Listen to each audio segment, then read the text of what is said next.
अगर आप अपनी जिंदगी बदलना चाहते हैं तो ये पॉडकास्ट आपके लिए है। वेलकम टू नॉलेज वर्ल्ड, जहां हम लाते हैं नॉलेज, माइंडसेट, वेल्थ और सक्सेस की रियल बातें। और आज की जो चर्चा है ना वो लिटरली किसी की भी फाइनेंशियल जर्नी को पूरी तरह से बदल सकती है। बिल्कुल। तो आज हम एक बहुत ही इंटरेस्टिंग डीप डाइव करने वाले हैं।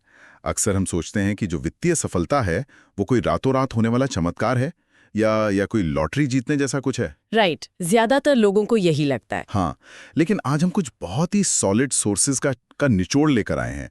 आज हम बात करेंगे अमीरों की उन छोटी छोटी आदतों के बारे में, मतलब वो माइक्रो हैबिट्स जो असल में वेल्थ क्रिएट करती हैं। और साथ ही हम उस 15-65-20 वाले मनी मैनेजमेंट फॉर्मूला को भी डिकोड करेंगे। एग्जैक्टली और सबसे जरूरी बात, एक ऐसा 6 महीने का एक्शन प्लान डिस्कस करेंगे जो शून्य से शुरू करके आपकी स्थिति बदल सकता है। तो शुरुआत वहीं से करते हैं जो सबसे जरूरी है, माइंडसेट। हाँ, क्योंकि मानसिकता के बिना कोई भी प्लान काम नहीं करता। मतलब जब भी वेल्थ क्रिएशन की बात होती है तो लोगों को लगता है कि कोई बड़ा स्टार्टअप बेचना पड़ेगा या फिर शेयर बाजार में कोई बहुत बड़ा दांव लगाना होगा। राइट, वो एक बड़ा रिस्क लेने वाली बात जो हमेशा फिल्मों में दिखाते हैं। बिल्कुल, लेकिन जो असल डेटा है, जो रिसर्च है, वो कुछ और ही कहती है। देखिए, ये सब उन आदतों का खेल है जो रोजमर्रा में बहुत छोटी लगती है, लेकिन लंबे समय में उनका असर ना किसी भूकंप जैसा होता है।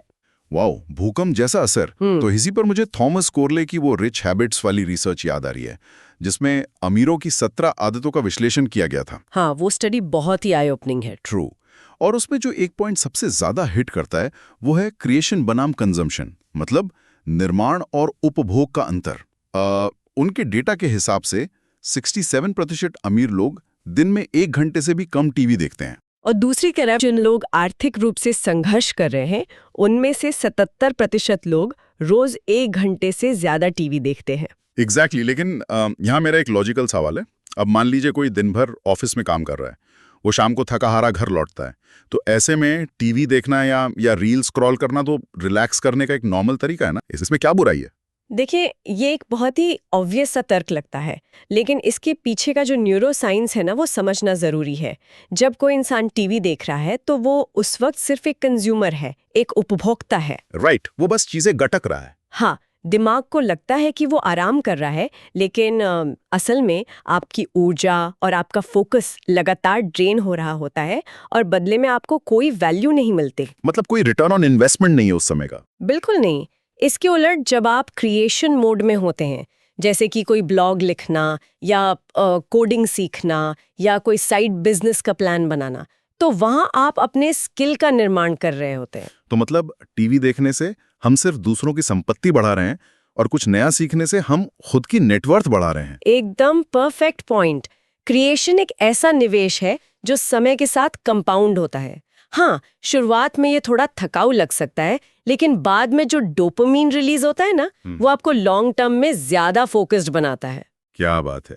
और जब फोकस की बात आती है तो मुझे डिसीजन फटीग या जो निर्णय लेने की थकान होती है वो भी बहुत रेलेवेंट लगती है। ओह, वो तो बहुत बड़ा फैक्टर है। मतलब हमने हमेशा देखा है कि स्टीव जॉब्स हमेशा वो काले टर्टलनेक में ही दिखते थे, या मार्क जुकरबर्ग वही एक ग्रे टी शर्ट पहनते हैं। तो क्या ये बस अरबपतियों का कोई शो ऑफ है या इसके पीछे सच में कोई साइंस है? इसके पीछे प्योर साइंस है। मनोविज्ञान में इसे डिसीजन फटीग कहते हैं। मतलब हमारे दिमाग की ना रोज फैसले लेने की एक लिमिटेड कैपेसिटी होती है। एक बैटरी की तरह। एग्जैक्टली, एक बैटरी की तरह। अब सुबह उठकर ये सोचना कि आज क्या पहने या नाश्ते में क्या खाएं, ये सब हमारी उस मेंटल बैटरी का 5 से 10% हिस्सा ऐसे ही खत्म कर देता है। राइट। और फिर ऑफिस में जरूरी काम के लिए वो एनर्जी बचती ही नहीं है। सही कहा।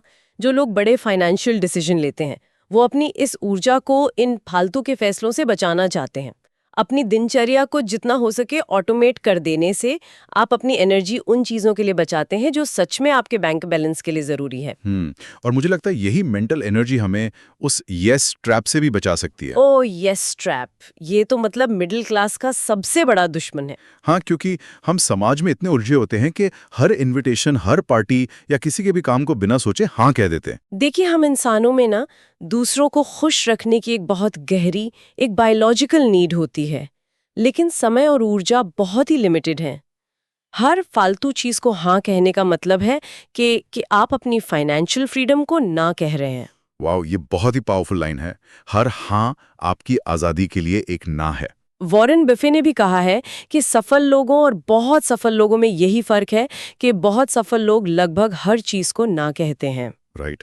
और इसी माइंडसेट के साथ एक और रूल आता है, 1% प्रोग्रेस रूल। इसका कॉन्सेप्ट है कि हर महीने अपनी वित्तीय स्थिति में सिर्फ 1% का सुधार करना है। लेकिन मैं यहाँ थोड़ा क्रिटिकल होना चाहूंगा। हाँ, बताइए। मान लीजिए किसी की कमाई 30,000 रुपए है। अब उसका 1% तो सिर्फ 300 रुपए हुआ। तो क्या 300 रुपए बचाने से कोई सच में अमीर बन सकता है, या ये बस एक साइकोलॉजिकल ट्रिक है? ये सवाल बहुत लाजमी है। देखिए, सतह पर 300 रुपए कुछ नहीं लगते, लेकिन ये रूल ना गणित से ज्यादा साइकोलॉजी के बारे में है। अच्छा, कैसे? जब फाइनेंशियल बदलाव की बात आती है तो लोग अक्सर इतने बड़े टारगेट बना लेते हैं, जैसे कि अगले महीने से 50% खर्च कम कर दूंगा, और फिर वो 2 दिन में ही हार मान जाते हैं। अरे हाँ, ये तो बिल्कुल उस डाइट प्लान की तरह हो गया ना, कि कल से मीठा बिल्कुल बंद, और फिर परसों ही इंसान पूरी की पूरी चॉकलेट खा जाता है। एग्जैक्टली। एक दिन जिम जाने से या 1 कैलोरी कम करने से शीशे में कुछ नहीं बदलता, लेकिन वो लगातार किया गया 1% बदलाव पूरा सिस्टम बदल देता है। मतलब ये ब्रेन को शॉक दिए बिना बदलाव करने का तरीका है। बिल्कुल। जब आप 1% का बदलाव करते हैं तो दिमाग उसे किसी बड़े खतरे की तरह नहीं देखता, लेकिन वो लगातार 1% का सुधार कंपाउंडिंग के साथ मिलकर ना कुछ ही सालों में आपके खर्चों को एकदम कम कर देता है। ये बस एक मोमेंटम बनाने का तरीका है। Make sense. तो अब मान लीजिए कि ये मोमेंटम बन गया है, माइंडसेट भी सही जगह पे आ गया, तो अब सवाल ये आता है कि जो पैसा बैंक में आ रहा है उसका किया क्या जाए? इसका एक परफेक्ट उदाहरण है। इसका जो पहला हिस्सा है 15%, वो सीधे आपके फ्यूचर और आपकी मानसिक शांति के लिए जाना चाहिए। मतलब इमरजेंसी फंड और इन्वेस्टमेंट के लिए? एग्जैक्टली। फाइनेंस की दुनिया में इसे पे योरसेल्फ फर्स्ट कहते हैं, खुद को सबसे पहले भुगतान करना। ये बहुत इंटरेस्टिंग है क्योंकि लोग आमतौर पे एकदम उल्टा करते हैं।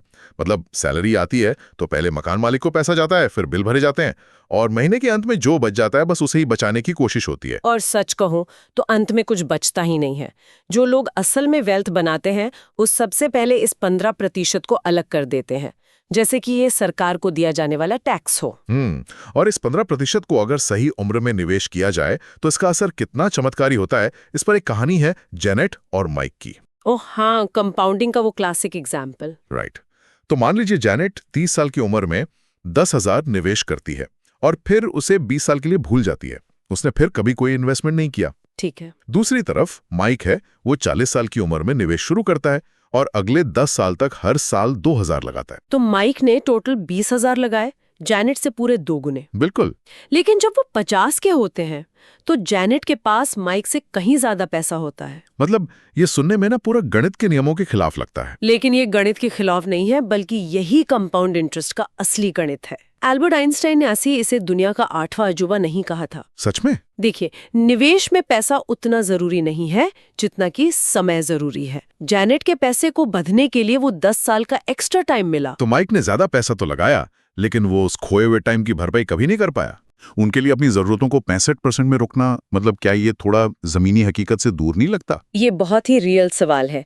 महंगे शहरों में ये सच में मुश्किल है, लेकिन यहीं पर बिहेवियरल इकोनॉमिक्स का ऑस्ट्रिच इफेक्ट सामने आता है। Ostrich effect? शुतुरमुर्ग की तरह रेत में सिर छुपाना? हाँ, मतलब सच्चाई से मुंह मोड़ लेना। जब लोग गहराई से अपने बैंक स्टेटमेंट देखते हैं ना, तो उन्हें पता चलता है कि उनके बजट में बहुत सारे टपकते हुए नल हैं। टपकते हुए नल? मतलब वो खर्चे जो हमें नजर नहीं आते। बिल्कुल। वो सारे फालतू सब्सक्रिप्शंस जो महीनों से यूज नहीं हुए, लेट फीस, या बिना सोचे समझे रोज बाहर से मंगवाई गई कॉफी। अरे हाँ, वो रोज के 200 रुपए की कॉफी महीने का 6,000 बन जाती है। एग्जैक्टली। ये छोटी छोटी रकमें ना एक बहुत बड़ा लीकेज बन जाती हैं। जब आप इन नलों को बंद करते हैं तो महंगे शहरों में भी इस 65% के करीब पहुंचना पॉसिबल है, और अगर फिर भी नहीं हो रहा है तो कड़वा सच ये है कि आप अपनी हैसियत से ज्यादा महंगे इलाके में रह रहे हैं। आउच, ये कड़वा सच है, लेकिन सुनना जरूरी है। अच्छा, फॉर्मूले का आखिरी हिस्सा है 20% मौज मस्ती के लिए। ये थोड़ा थोड़ा अजीब लगता है क्योंकि सारे फाइनेंस गुरु तो यही कहते हैं कि पैसा बचाओ, फालतू खर्च मत करो। फिर ये 20% क्यों? क्योंकि हम इंसान हैं, कोई मशीन नहीं। एक कॉन्सेप्ट है डाई विद जीरो। वो साफ कहता है कि अगर आप सिर्फ पैसा बचाते रहें और अपनी लाइफ एंजॉय ना करें तो उस वेल्थ का कोई मतलब नहीं है। मतलब वो पैसा फिर किस काम का? हाँ, ये 20% ना एक तरह का साइकोलॉजिकल सेफ्टी वाल्व है। अगर आप इसे हटा देंगे तो आप बहुत जल्दी घुटन महसूस करेंगे और फिर किसी दिन अचानक कोई बहुत बड़ा बेवकूफ़ी भरा खर्च कर देंगे। गिल्ट फ्री स्पेंडिंग बहुत ज़रूरी है। बहुत सही बात है। तो चलिए, अब हमारे पास माइंडसेट है, बजट का मैप भी है, लेकिन अगर कोई इंसान इस वक्त पूरी तरह कर्ज में डूबा हो, कोई सेविंग ना हो, तो वो इस आइडियल 15-65-20 तक पहुंचेगा कैसे? इसके लिए वो 6 महीने का जो एक्शन प्लान है वो एक रेस्क्यू मिशन की तरह काम करता है। राइट, तो इसके स्टेप्स डिस्कस करते हैं। पहला महीना क्या है? पहला महीना पूरी तरह से डायग्नोसिस का है, मतलब सच्चाई का सामना करना। इसमें आपको अपने सारे नंबर कागज पर लिखने होते हैं। मतलब इनकम कितनी है, खर्च कितने हैं, और सबसे डरावना कर्ज कितना है। हाँ, और ये बहुत दर्दनाक होता है क्योंकि वो ऑस्ट्रिच इफेक्ट टूटता है। फिर आता है महीना 2। इसका लक्ष्य है खून के बहाव को रोकना, मतलब सिर्फ 1 महीने के बेसिक खर्चों के बराबर एक शुरुआती इमरजेंसी फंड बनाना। अच्छा, ताकि अगर कोई मेडिकल इमरजेंसी आ जाए या गाड़ी खराब हो जाए तो दोबारा क्रेडिट कार्ड ना घिसना पड़े। ये लॉजिकल है। बिल्कुल। अब जब ये सेफ्टी नेट बन गया तो महीना 3 एक वॉर मोड है। इसमें आपको अपने खराब कर्ज या जो बैड डेब्ट है उसे खत्म करना है, खासकर वो कर्ज जिन पे 8% से ज्यादा ब्याज है। यहाँ मेरा एक सवाल है, ये बहुत लोगों का डाउट होता है।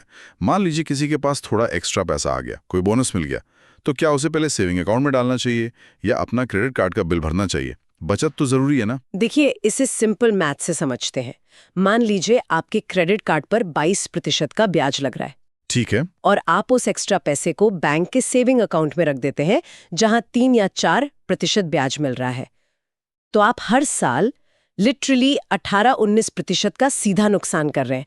बैंक का बिजनेस मॉडल ही यही है। मतलब वो हमसे सस्ते में पैसा लेते हैं और हमें ही महंगे में उधार दे देते हैं। वाह, वॉरेन बफे भी हर साल 22% रिटर्न की गारंटी नहीं दे सकते? बिल्कुल नहीं दे सकते, इसीलिए कर्ज चुकाना सबसे बड़ा फाइनेंशियल स्टेप है। अमेजिंग। अब मान लीजिए कर्ज खत्म हो गया, हर महीने वो ईएमआई के पैसे बचने लगे, तो महीने 4 में क्या करना है? ये निवेश का चरण है।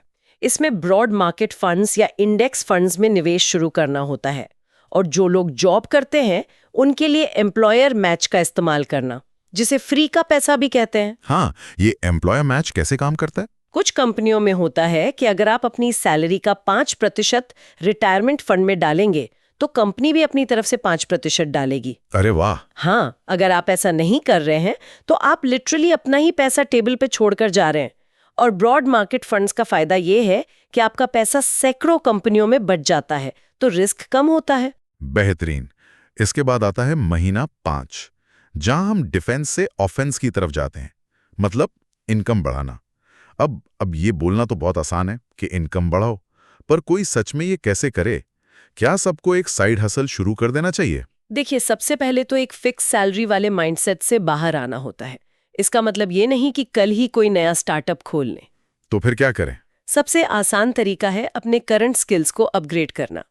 क्या आप कोई ऐसा कोर्स कर सकते हैं जिससे आपकी जॉब में 20% का इंक्रीमेंट मिल जाए? राइट। और साइड हसल की बात करें तो बस ये देखिए कि आपके पास ऐसा कौन सा स्किल है जिसके लिए लोग वीकेंड पर पैसे देने को तैयार हो। कंसल्टिंग हो, डिजाइनिंग हो या ट्यूशन पढ़ाना, अपने टाइम को सीधे पैसे में बदलना ही वेल्थ क्रिएशन का नेक्स्ट स्टेप है। और फिर आता है महीना 6। इस पूरे सिस्टम को ऑटो पायलट पर डाल देना। हाँ, ऑटोमेशन बहुत जरूरी है क्योंकि इंसान का आलस ना उसका सबसे बड़ा दुश्मन है। जब सैलरी आते ही पैसा अपने आप सेविंग और इन्वेस्टिंग में चला जाता है तो उसे खर्च करने का लालच ही खत्म हो जाता है। ये 6 महीने का मास्टर प्लान लिटरली एक लाइफ सेवर है। लेकिन एक चीज और है, इतनी अच्छी प्लानिंग के बाद भी समाज में कुछ ऐसे छिपे हुए जाल हैं जो मिडिल क्लास को हमेशा उस रैट रेस में फंसा कर रखते हैं। ओ हाँ, मिडिल क्लास ट्रैप्स, ये बहुत खतरनाक है। जैसे सबसे पहला ट्रैप है दिखावे के लिए ब्रांड्स खरीदना। मतलब एक $50 का अच्छी क्वालिटी का स्वेटर है और एक $500 का ब्रांडेड स्वेटर है, दोनों शरीर को गर्म ही रखेंगे। फिर लोग सिर्फ एक लोगो के लिए अपनी मेहनत की कमाई क्यों जला देते हैं? इसे स्टेटस सिग्नलिंग कहते हैं, मतलब अमीर दिखने की चाहत। अमीर दिखना अमीर होने से ज्यादा जरूरी हो गया आजकल। बिल्कुल, लोग असली वेल्थ बनाने के बजाय सोसाइटी को ये साबित करने में लगे रहते हैं कि वो सक्सेसफुल हैं। अगर आप किसी ब्रांड के ठप्पे के लिए एक्स्ट्रा पैसा दे रहे हैं और उसमें कोई एक्स्ट्रा क्वालिटी नहीं है, तो वो सिर्फ संपत्ति का विनाश है। सही बात है। असली अमीर दिखावे से ज्यादा अपनी आजादी को वैल्यू करते हैं। इसी से जुड़ा एक और जाल है, टैक्स और स्ट्रक्चर।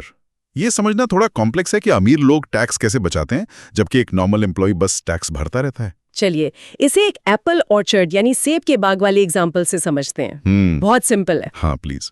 मान लीजिए एक आम कर्मचारी सेब के बाग में काम करता है। वो सेब तोड़ता है, लेकिन सरकार पेड़ पर से ही सीधे 3 सेब टैक्स के रूप में ले लेती है। ठीक है, वो टीडीएस कट गया इसका। हाँ, अब जो सेब बचे हैं उसे उसी में अपना घर चलाना है और अपनी पाई बनानी है।